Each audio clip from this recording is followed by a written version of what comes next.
అందరికీ నమస్కారం. భారత్ మాతాకి జై. ఈరోజు తాండూరులో 200 ఇండ్లని ఒక వర్గానికి ఇవ్వడం చాలా బాధాకరం. ఈరోజు గవర్నమెంట్ ఇండ్లను మైనార్టీలకే మాత్రమే కేటాయించడంపై తాండూరులో ప్రతి ఒక్కరూ బాధతోనున్నారు. ప్రతి ఒక్కరు కూడా మాకు కూడా గల్లీలకించి ఫోన్లు వస్తున్నాయి, అట్లా ఇస్తారు, మీరు అడుగుతలేరా అని చెప్పి మాకు కూడా ప్రశ్నిస్తున్నారు. మేము కూడా దీనిపైన ఖచ్చితంగా పోరాడతాం. ఇది ఏదైతే లక్కీ డ్రా అని చెప్పి ట్రస్ట్ నుంచి ఇస్తున్నారో అది చాలా తాండూరుకి మోసము.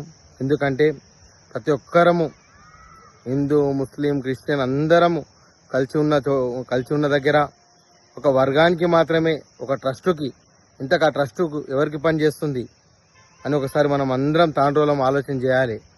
ఇప్పుడు మనం ఖచ్చితంగా మేల్కొని ప్రతి ఒక్కరం ప్రశ్నించి దీనిపైన పోరాడితేనే రానున్న రోజుల్లో కూడా ఇలాంటి తప్పులు జరగకుండా ఉంటాయని చెప్పి నేను కోరుకుంటున్నాను.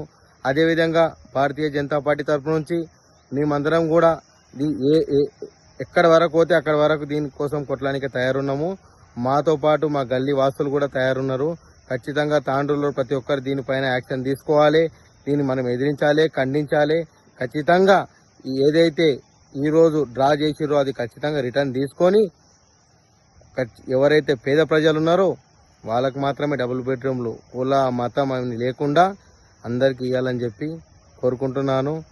ఈరోజు చేసినటువంటి ఏదైతే లక్కీ డ్రా ఉందో అది తాండూరుకి ఒక మచ్చ అని చెప్పి తెలియజేస్తున్నాను. భారత్ మాతాకి జై.